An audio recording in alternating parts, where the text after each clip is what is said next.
Welcome everyone. ఇప్పుడు మనం తెలుసుకోబోయే రెసిపీ అరిసెలు.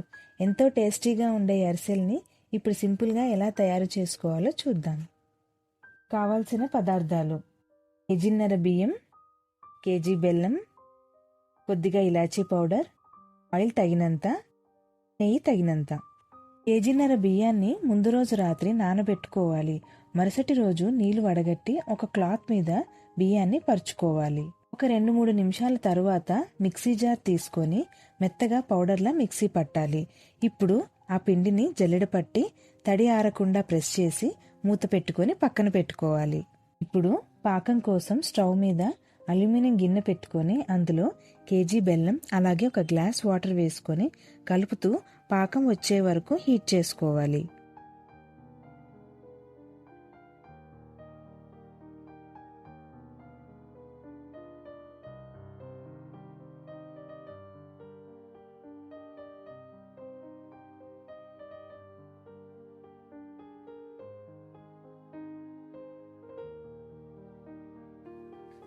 అలాగే ఇలాచీ పౌడర్ ఇంకా నెయ్యి ఒక స్పూన్ వేసుకొని బాగా కలుపుకోండి.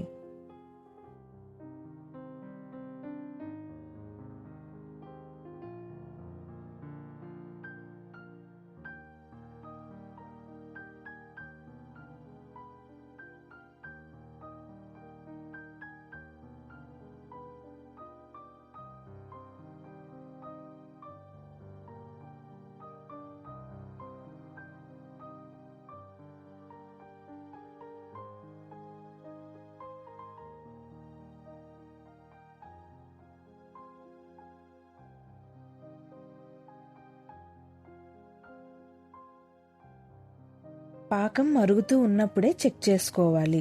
పాకం బాగా వచ్చిందో లేదో చూసుకోవడానికి ఒక బౌల్లో వాటర్ వేసుకొని కొద్దిగా పాకాన్ని అందులో వేసుకొని ఇక్కడ చూపిస్తున్న విధంగా పాకం సాగకుండా మన చేతికి సాఫ్ట్గా ఉండలా కడితే పాకం బాగా వచ్చినట్లే.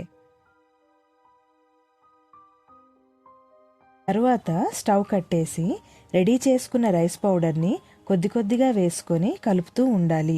ఏమాత్రం లేట్ చేసినా పాకం తీరు మారిపోతుందని గుర్తుపెట్టుకోండి. పాకానికి సరిపడా రైస్ పౌడర్ని మాత్రమే వేసుకోండి.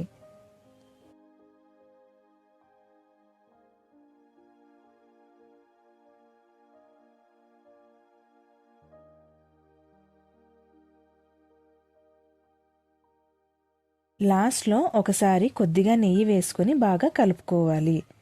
కొద్ది కొద్దిగా పిండి వేసుకొని జారుగా కలిపిన తరువాత కాస్త వేడి తగ్గాక ఇలాగా గట్టిపడుతుంది.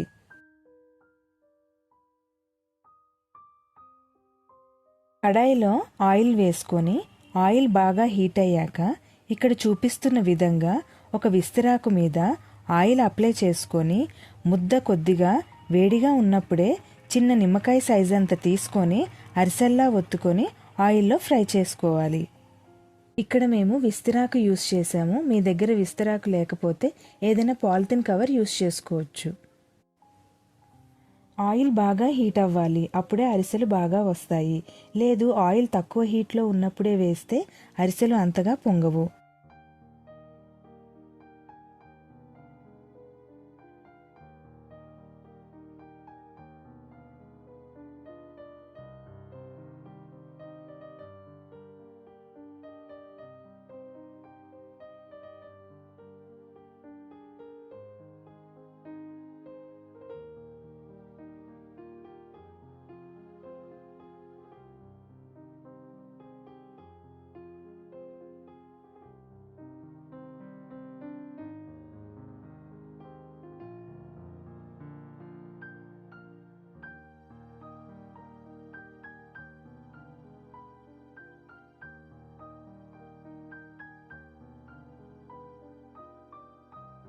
అరిసెలు కొద్దిగా వైట్గా ఉన్నప్పుడే తీసేస్తే మనకి వేడి తగ్గాక మంచి కలర్ వస్తాయి.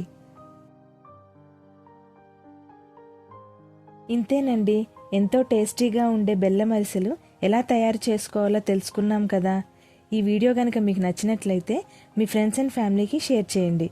అలాగే లైక్ అండ్ సబ్స్క్రైబ్ చేయండి. మళ్ళీ ఒక మంచి రెసిపీతో మళ్ళీ కలుద్దాం.